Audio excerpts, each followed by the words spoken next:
Buenas tardes, iniciamos esta grabación de la semana 2, sesión 4, espacios abiertos al aprendizaje, prepa línea C.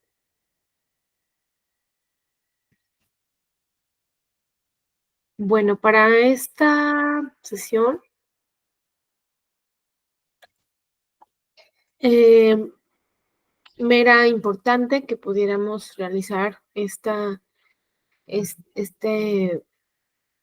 pequeña actividad que tiene que ver con lo que hemos visto hasta ahora, ya que es la mitad, estamos a la mitad del módulo. Entonces, en la primer casilla tenemos, bueno, este formato se llama SQA, que quiere decir lo que quiero saber o lo que ya sabía o lo que yo sé antes de iniciar el módulo, lo que quiero saber, que significa la Q, y lo que ya aprendí. Entonces, la S, la Q y la A son palabras de acción que nos determinan qué tanto hemos aprendido, qué tanto sabía y qué tanto quiero aprender. Me gusta hacer esta actividad porque nos enfoca,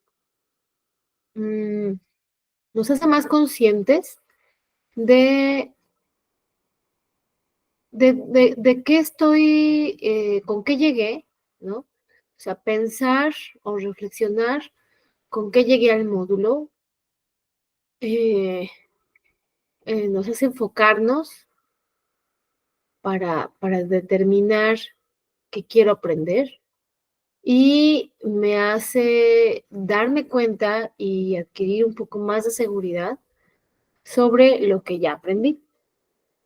Entonces, esta actividad me parece muy interesante porque así se van denotando las dudas también.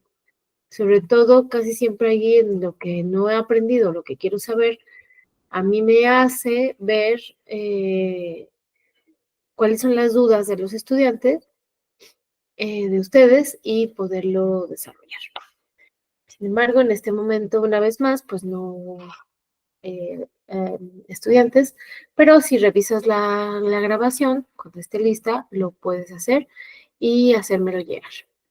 Y si no, pues guardártelo de todas formas, es importante que lo puedas hacer. Si lo puedes utilizar en los módulos siguientes, también te puede ayudar a enfocarte y organizar tu información y tu aprendizaje. Me detengo un poquito aquí porque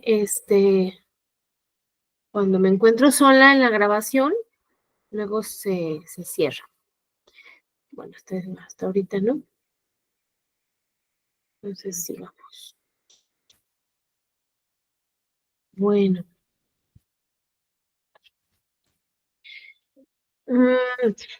Vamos a empezar a revisar lo que tiene que ver con las diferentes tipos de ciencias, sobre todo porque en esta actividad número 3 tenemos que empezar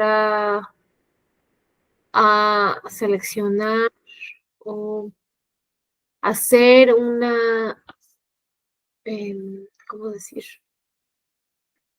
Un entramado para saber qué diferencias hay entre distintas ciencias o disciplinas y cuáles se relacionan con el tema que estoy abordando.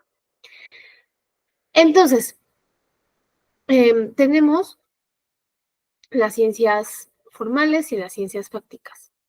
Y de las ciencias formales tenemos a las matemáticas, la estadística y la lógica, que van a ser distintas de las ciencias prácticas o de las ciencias físicas, por ejemplo. Algunas se ayudan unas de otras, pero es importante que podamos distinguir cuál es cuál, ¿no? Entonces, y después tenemos la clasificación de las ciencias prácticas.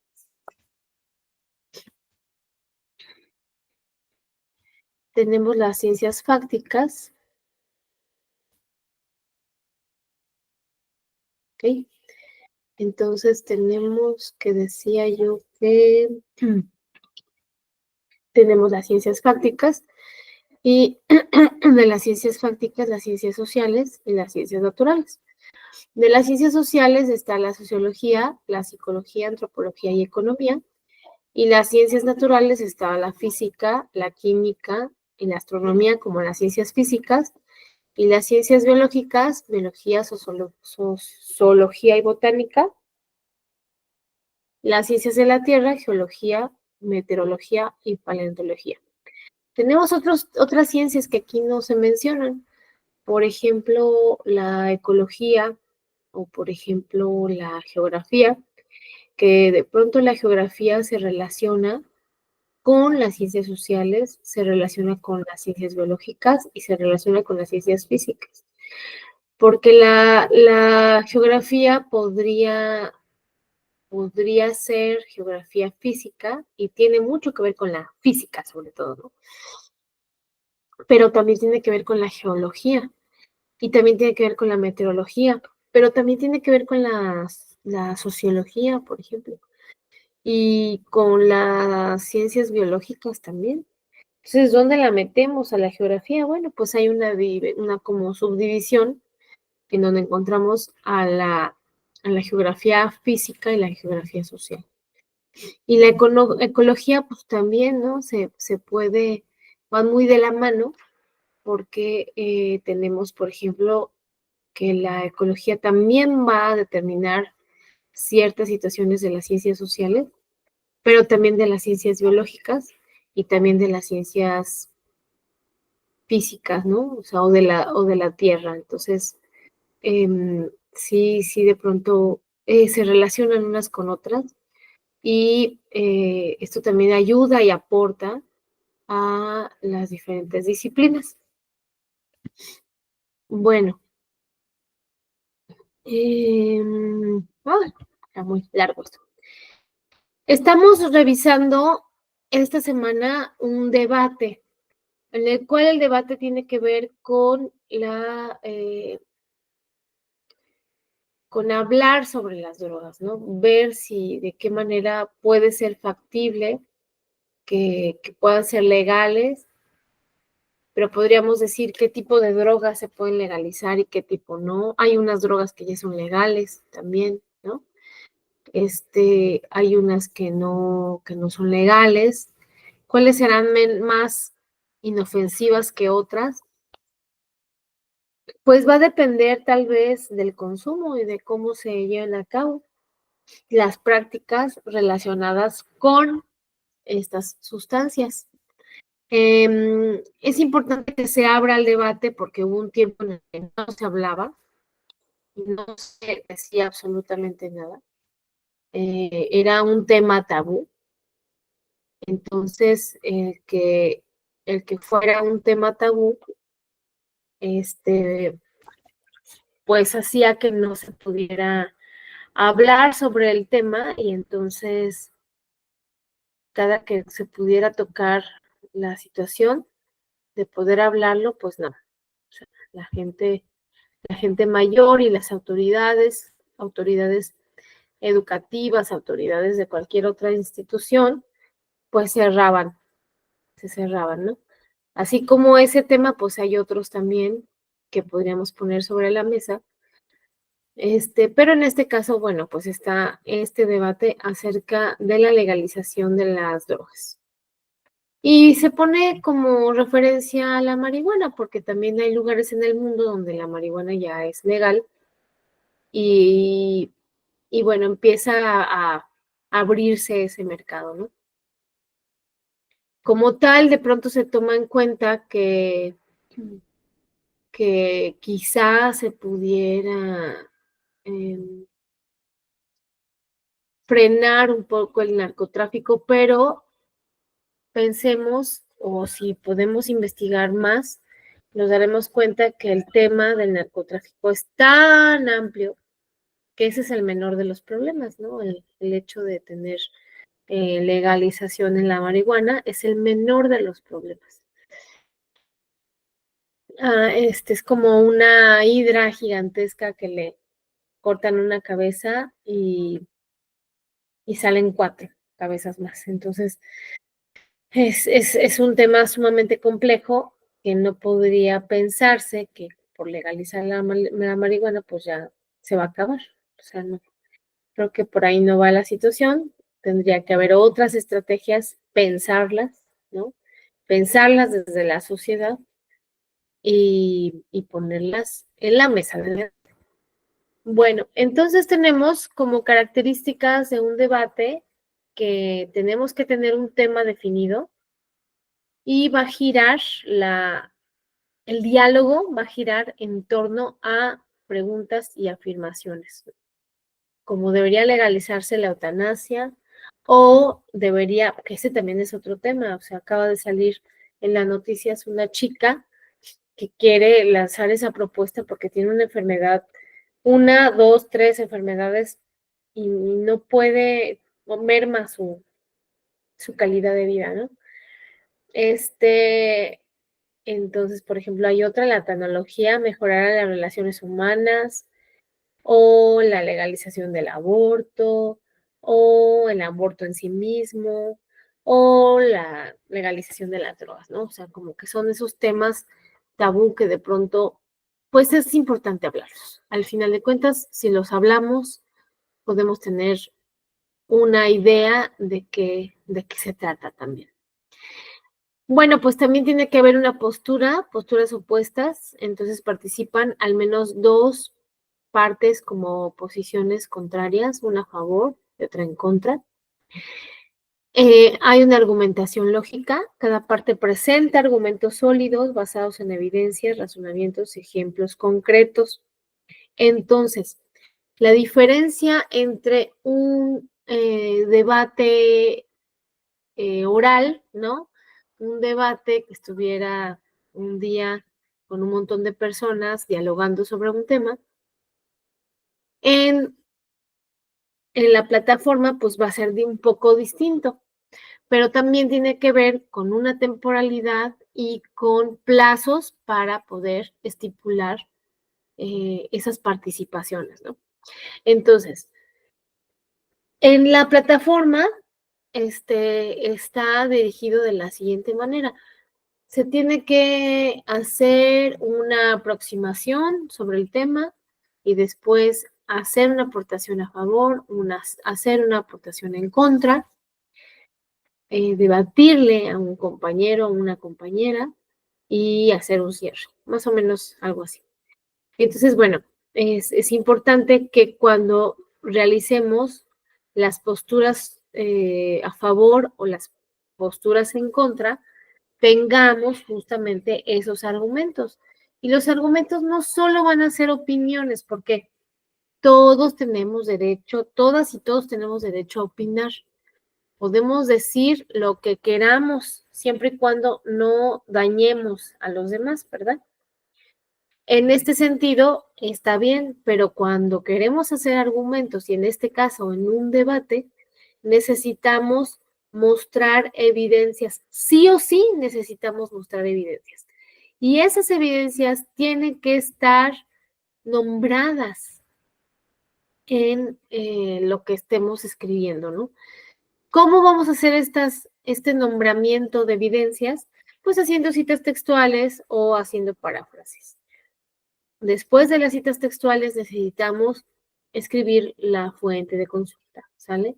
Abreviada. ¿Para qué? Pues para que sepamos de qué estamos hablando cada quien y sobre todo tengamos en cuenta que no hay que generalizar. Generalizar significa hacer como un todos, un nada, un nadie, un nunca, un siempre, ¿no? Esto no debe ser correcto porque la generalización hace que haya desinformación. Entonces, no debemos generalizar. Ahora sí que voy a hacer una generalización. Nunca, nunca, nunca hay que generalizar. En este sentido, también hay un moderador, que en este caso soy yo, una persona neutral que guía el debate, controla los tiempos. Si estuviéramos en tiempo real, se controlan los tiempos, se asegura que se respeten las reglas. El tiempo es limitado, en este caso son 5 aportaciones, cada participante tiene un tiempo específico para exponer sus ideas, responder y contraargumentar. La contraargumentación es muy importante, aunque a veces no sucede. La contraargumentación es cuando debates, le comentas a un compañero o una compañera y tú respondes, ¿no? Tiene que haber respeto y cortesía, aunque haya desacuerdos. Tiene que haber refutaciones, que son los participantes no solo exponen sus ideas, sino que responden y cuestionan argumentos de los oponentes y una conclusión, que esa sería la última de las participaciones.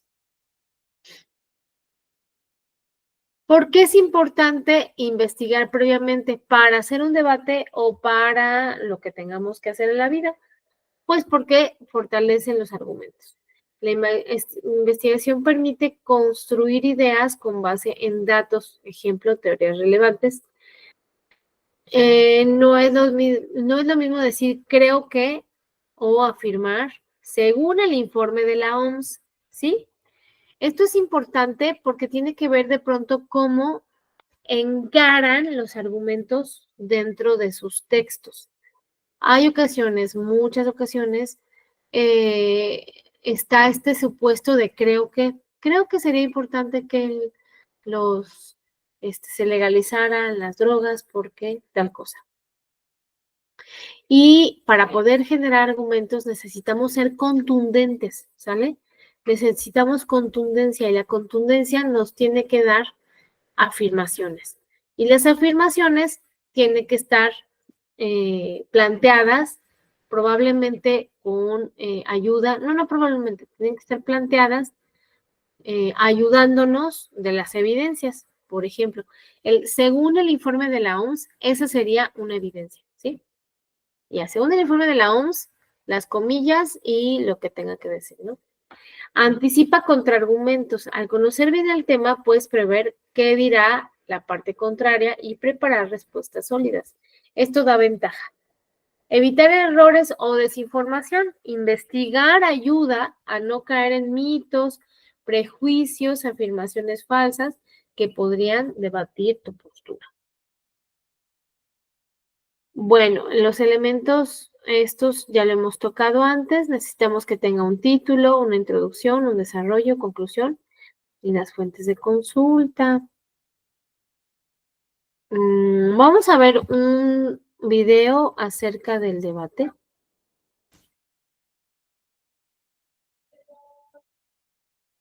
Ok.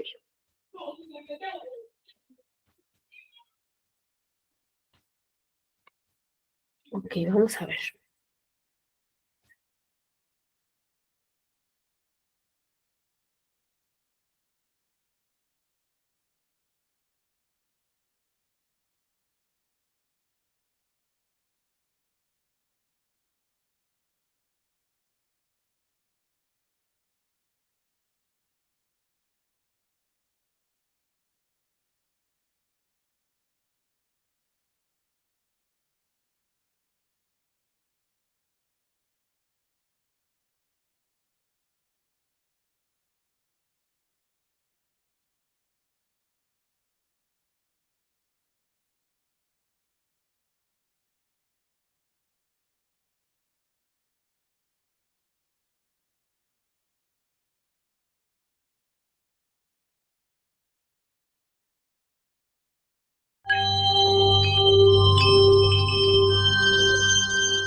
El debate es un proceso comunicacional donde dos partes, sean personas, oradores debatientes, bandos, partidos políticos, países, etc., sostienen posturas divergentes o contradictorias respecto a un mismo tema. Como tal, está presente todos los días en las más variadas escenas de la vida social. El debate no busca imponer una visión particular de la realidad, ni menos situar a alguien como poseedor de la verdad absoluta de un tema.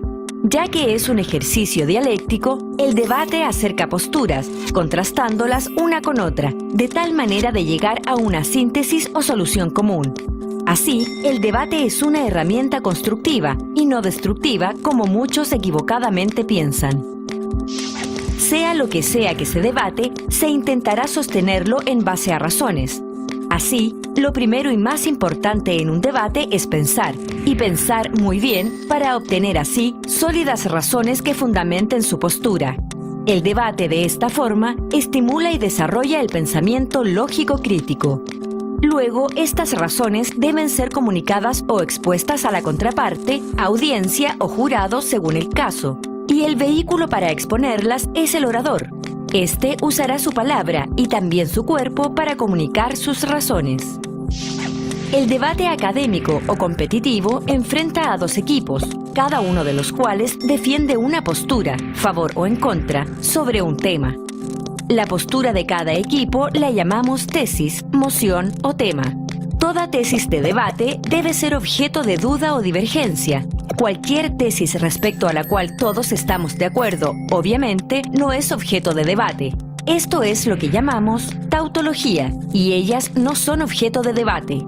Además, toda tesis de debate debe ser enunciada como una afirmación, en forma de frase completa, poniendo la carga de la prueba en el equipo afirmativo. Cada equipo intentará probar su tesis a lo largo del debate, de tal manera de llegar a convencer a quien escucha que su postura es la correcta o más aceptable. Luego, el debate es un ejercicio de prueba, donde las razones esgrimidas por cada parte deben tener un asidero de la realidad. Todo lo que se diga en un debate, en orden a convencer respecto a la tesis respectiva, debe ser respaldado o justificado. En palabras simples, en el debate está prohibido hablar gratis. El instrumento de prueba más utilizado en el debate es el argumento. Este no se identifica con una simple afirmación sobre alguna cosa, ni con una mera opinión, tampoco con una aislada explicación o un ejemplo. Un argumento es una razón, y como tal, debe ser lógica para así tener valor probatorio en el debate. Cada orador tiene un tiempo determinado para presentar su discurso, y debe no solo presentar sus argumentos, sino hacerse cargo de los argumentos contrarios, lo que llamamos refutación. Durante el debate, pueden además realizarse preguntas en cada discurso, que llamamos puntos de información.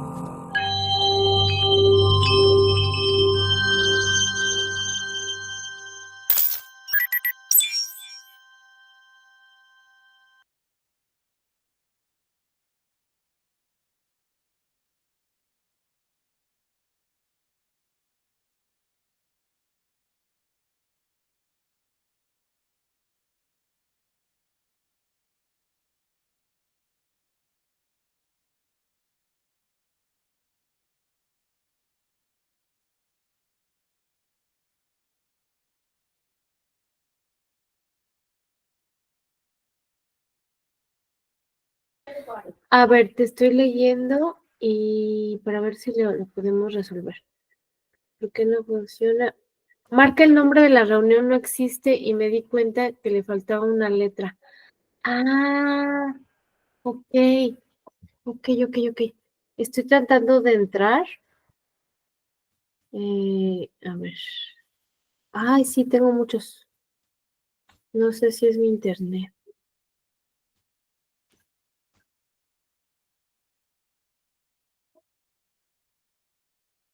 Encuentra la página, ok. ¿Sabes qué? Pero como se copia. Ay, qué raro. Se copia, o sea, como que se pone así, copiar, pegar. Entonces, no sé. O sea, no copio el enlace, sino sale el botoncito de copiar, pegar, lo mismo que en el YouTube. Entonces, no sé por qué se lo habrá comido. A ver, déjame. Qué raro.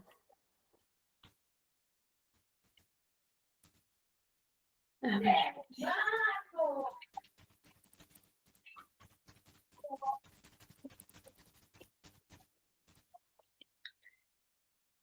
Ok, luego vamos acá con Janet.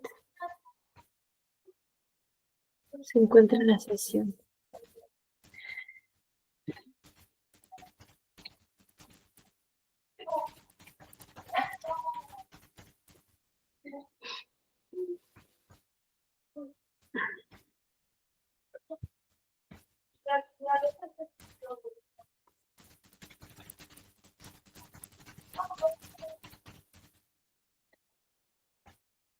Por lo menos media hora.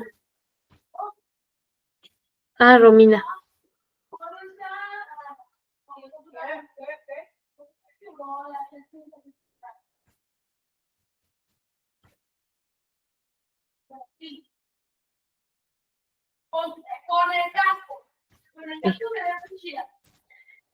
A ver si se deja.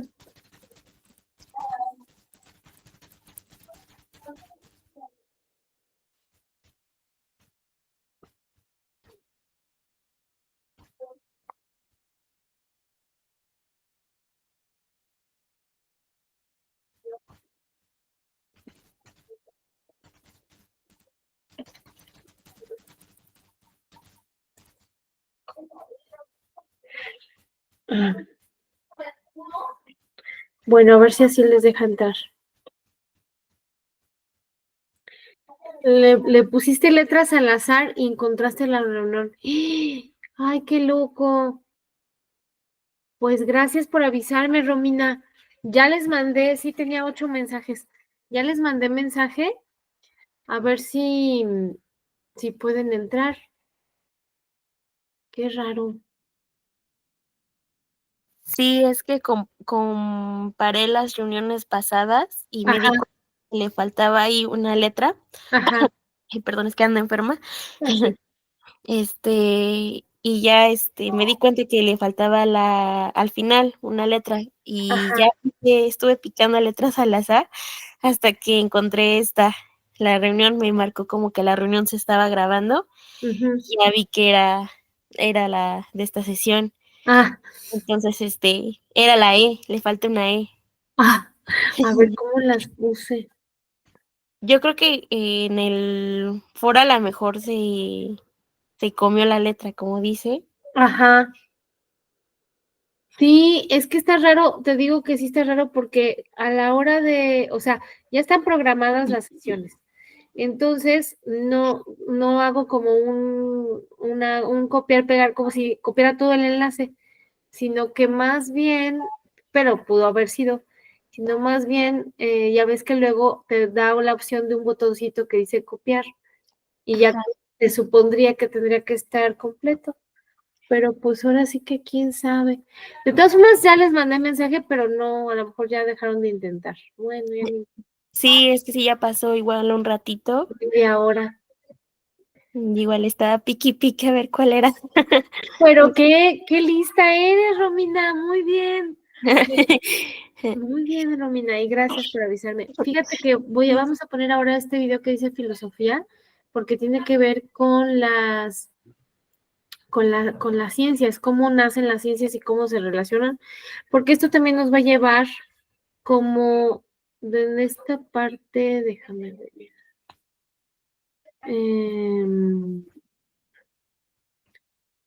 Nada más rápido, comparto. Y fíjate que al principio había dejado una actividad, pero pues como no había nadie, pues nada más la expliqué. Entonces al finalizar te dejo que la resuelvas. Como creo que llegaste cuando estábamos hablando, o estaba yo hablando más bien de la clasificación de las ciencias, que es importante porque para la actividad hay que empezar a relacionar disciplinas o ciencias con lo que estás, con el tema. Entonces, precisamente por eso pongo ese vídeo. Sí, sí llegué a Ah, esa esta parte, ¿verdad? parte. Ajá. Sí. Ok. De hecho, ya lo habíamos más o menos visto en el módulo 3. En otro módulo, súper. Ajá. Sí, ya viene. Muy bien. Ay, sí, ya empezaron a llegar. Ay, ay, ay.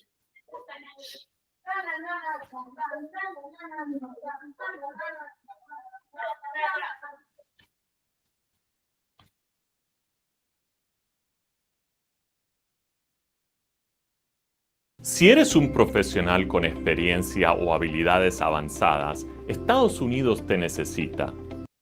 Esta pregunta fue formulada por Adrián Ruiz y decidida por todos nuestros amigos que nos apoyan en Patreon. ¿Qué es la filosofía y qué tiene que ver con la ciencia?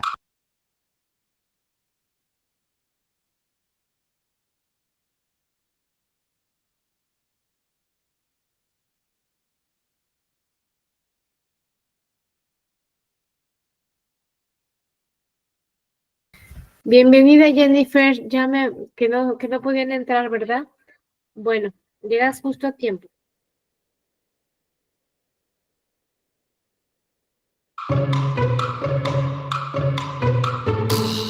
Los primates somos de los animales más curiosos que existen, pero al parecer, los humanos somos los únicos que nos hacemos preguntas como ¿cómo funciona el universo? ¿Por qué existen las cosas? ¿Cuál es el sentido de la vida? ¿Qué es lo más importante? ¿Qué es el bien y qué es el mal?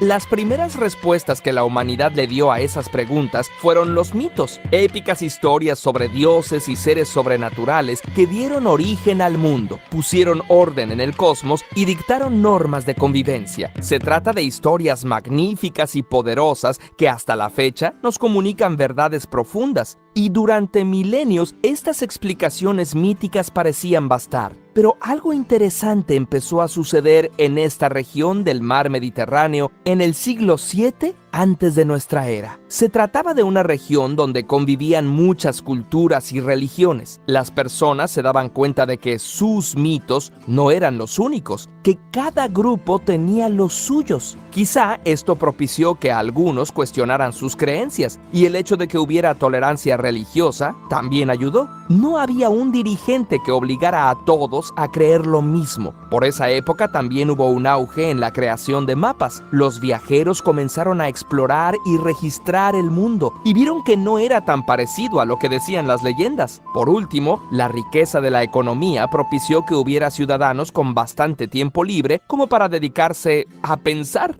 Así, el pensamiento comenzó a alejarse del mito y a acercarse al logos, al razonamiento. Surgió la filosofía, el amor por la sabiduría. Se considera que el primer filósofo occidental fue Tales de Mileto, de esta ciudad de lo que hoy es Turquía, pero entonces era parte de Grecia. Buscó responder las preguntas sobre el origen del universo a partir de la observación y el razonamiento. Por ejemplo, veía cómo el agua siempre estaba en movimiento, así que pensó que era el agua la que le dio origen al universo y la que constituía el alma de los seres vivos. También hizo grandes descubrimientos matemáticos y astronómicos. En Grecia surgieron muchos filósofos y filósofas, y también los había en toda Europa, y también en la India, China e incluso en la América prehispánica. La filosofía se encargó de pensar explicaciones para el movimiento de los astros, el funcionamiento de la naturaleza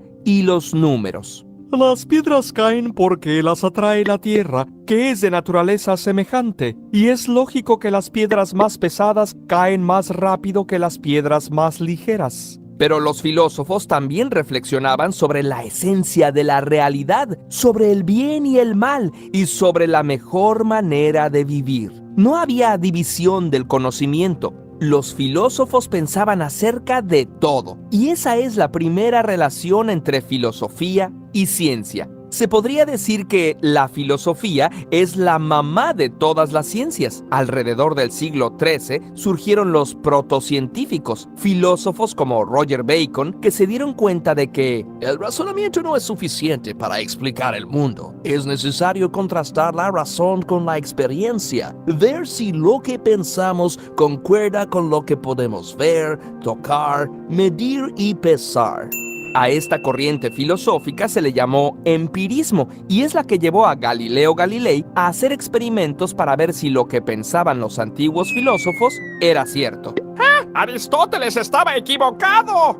Durante mucho tiempo, a quienes hacían experimentos, tomaban medidas, reflexionaban y elaboraban teorías, no se les llamó científicos, sino filósofos naturales. Incluso Newton en el siglo XVIII era considerado un filósofo natural. Fue hasta el siglo XIX que se empezó a hablar de científicos. Pero no creas que la ciencia reemplazó a la filosofía. Hasta la actualidad, la labor de los filósofos sigue siendo cuestionarlo todo. La ciencia hace preguntas que se responden con información, preguntas de respuesta cerrada como ¿cuántas estrellas hay en la galaxia? ¿Cómo evolucionan las especies? ¿Cuál es la causa de la calvicie? Por su parte, la filosofía se hace preguntas abiertas que admiten más de una respuesta siempre que estén basadas en el razonamiento, como ¿la libertad existe o es una ilusión? ¿Qué significa ser feliz? ¿Qué se necesita para ser humano? ¿Qué es la justicia? ¿Es posible lograrla? ¿Tiene un propósito el universo, la humanidad, tu propia existencia? Muchos filósofos han creado sistemas de pensamiento buscando dar respuesta a estas preguntas. La filosofía es el estudio racional de las cuestiones fundamentales como la existencia, la justicia, la belleza y el conocimiento mismo. Sobre el conocimiento se pregunta cuestiones como ¿es posible llegar a conclusiones generales a partir de observaciones particulares? ¿Cómo distinguimos la verdad de la falsedad? ¿La realidad tiene existencia independiente de quien la observa? Y esta es la segunda relación entre filosofía y ciencia. Hay una rama de la filosofía especializada en reflexionar sobre la ciencia. Uno de los principales exponentes de la filosofía de la ciencia fue Karl Popper, quien argumentó que es posible probar que una teoría empírica es falsa, pero es imposible probar que es verdadera. Este pensamiento, llamado falsacionismo, es hasta la fecha el paradigma imperante en la ciencia, al grado de que se considera que cualquier afirmación que no sea falsable no es científica. Curiosamente, agradecemos mucho a Paulo Reinaldo Calvo, Francisco Tejeda, Daniel Guerrero, Roberto Bru.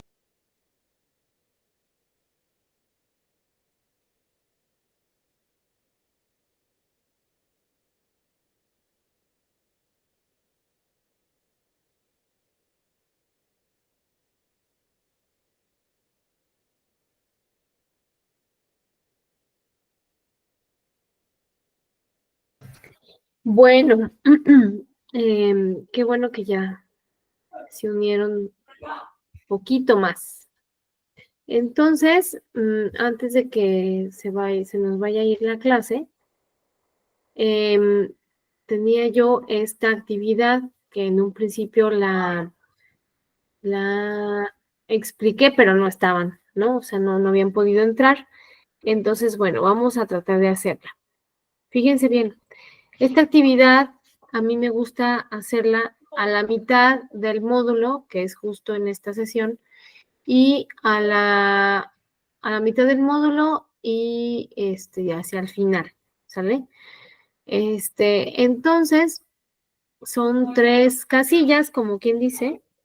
Estas 3 casillas, la primera es, ay, espérenme, porque mis hijos están gritando, como ya es viernes, están jugando. Espérenme.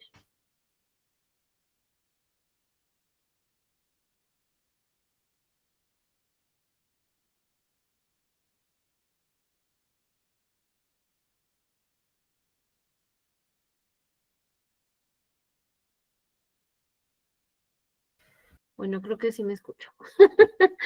Ok. Entonces, les comentaba. En esta actividad son 3 casillas. La primera quiere decir lo que sabía antes de entrar al módulo. Nos vamos a centrar en el saber, lo que ya sabía, los conocimientos previos. En la segunda casilla es qué es lo que quiero saber. Y en la tercera es lo que ya aprendí. Entonces, en la primera es con qué llegué al módulo. De acá, lo que quiero saber es que ahí se pueden enfocar en las dudas que tengan todavía y ustedes ser más conscientes de lo que falta por aprender. Y en esta última, de lo que ya aprendí, esta nos da la noción de seguridad de que ya hay algo aprendido. Entonces, me gusta mucho hacer este ejercicio porque a ustedes les da enfoque. Por ejemplo, en esta primera hay una confianza de lo que ya sabía hacer. En esta segunda casilla, hay un enfoque de lo que quiero aprender. Y en en la última, hay también, como les decía, una noción de seguridad que nos dice qué es lo que ya aprendí. ¿Sí? Entonces, ¿tienen alguna duda de cómo llevarla a cabo esta actividad? Entonces, la primera y es algo como muy concreto, ¿con qué llegué al módulo, no? Por ejemplo, hace ratito Romina me estaba diciendo que lo de las ciencias lo vieron en el módulo 3, entonces probablemente pueda hacer eso. Yo ya sé que se diferenciaba esta ciencia de esta ciencia, ¿no? Por ejemplo. Pero lo que quiero saber, a mí me da mucha luz para poder saber o determinar cuáles son las dudas, ¿no? Que de pronto se generan. Entonces voy a dar unos minutos, son 7:17, voy a dar como unos 5 minutos y lo escriben en el chat. Y entonces así se fija también la participación y y podemos comentarlo, ¿sale? Si tienen duda también de cómo realizar la actividad, pues me dicen.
Ok, mira, déjame ver, no, nadie ha puesto nada. Mira, está ese ejercicio, son 3 casillas, ¿sí? Entonces, la primer casilla dice lo que sé del módulo, lo que ya sabías antes de empezar el módulo. En la Q dice lo que quiero saber. ¿Qué cosa no te has, qué cosa aún te falta por aprender o que quisieras, o pensar que todavía no la aprendes del todo? Y la última es que ya aprendí. Entonces, nada más tienes que poner uno y con lo que llegaste al módulo acerca de la argumentación. Dos, a lo mejor alguna duda, y tres, lo que ya aprendiste. ¿Sale? ¿Sí? ¿Sí quedó más claro, Janet?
¿Nadie pudo escribir nada?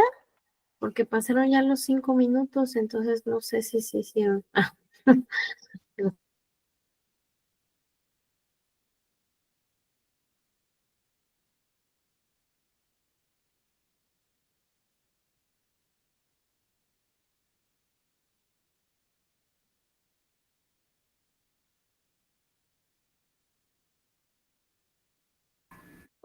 Romina dice, lo que sé, ya tenía conocimientos en las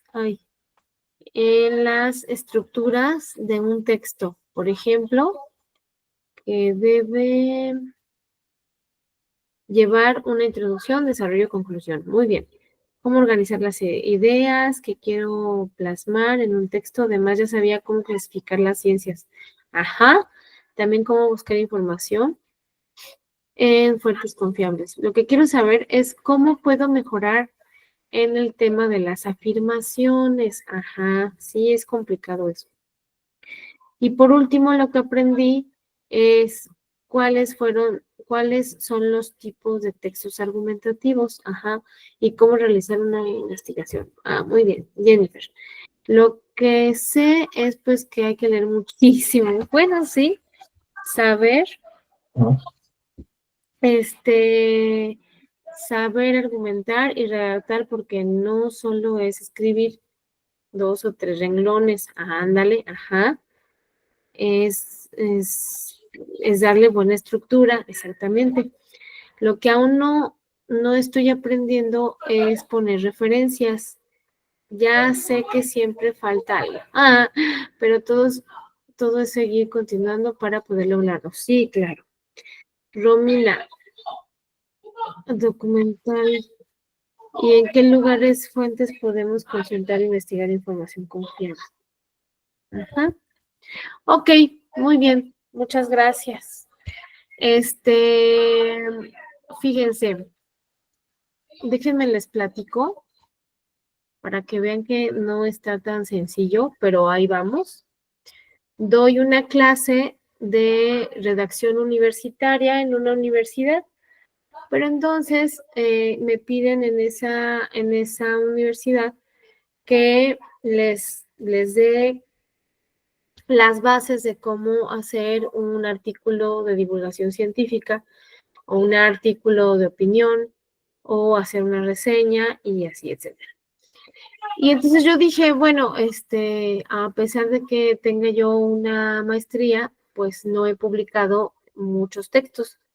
Entonces dije, pues si yo les estoy pidiendo a mis alumnos que hagan que hagan un artículo de divulgación científica, pues también yo tendría que hacer uno.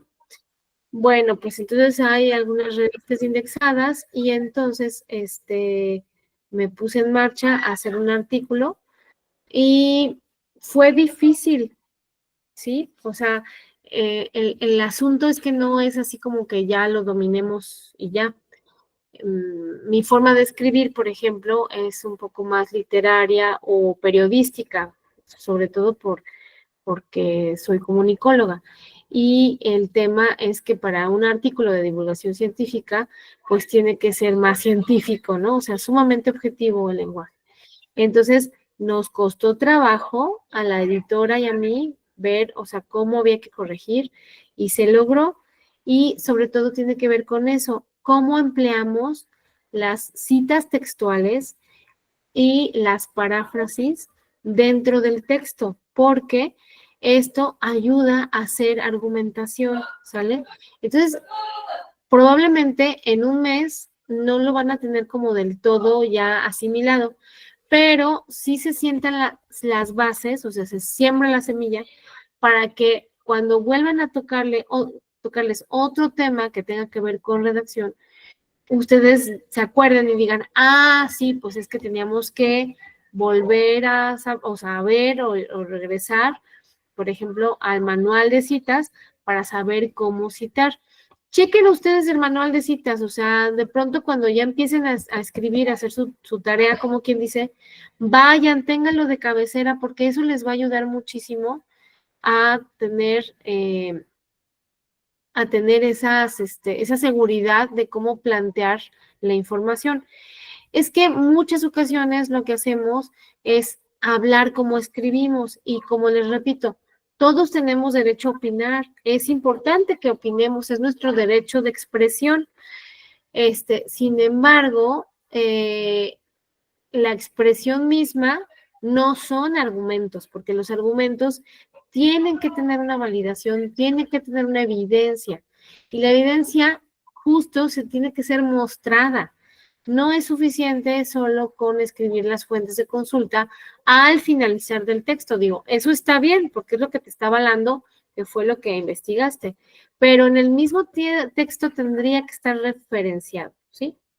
Entonces, si van siguiendo como esa formulita que les puse de afirmación, más razonamientos, que son explicaciones, más evidencia, entonces ya la armamos.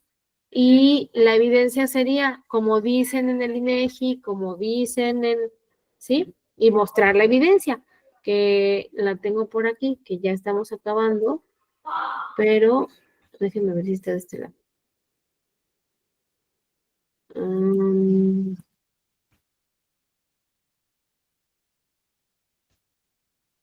Acá, fíjense, acá dice, según el informe de la OMS, esa sería una buena frase para empezar a hacer una cita textual o para hacer una paráfrasis, ¿sale? Entonces, si lo llevamos a cabo, esto nos puede ayudar a poder utilizarlo de mejor manera, ¿sale? ¿Hasta aquí alguna duda?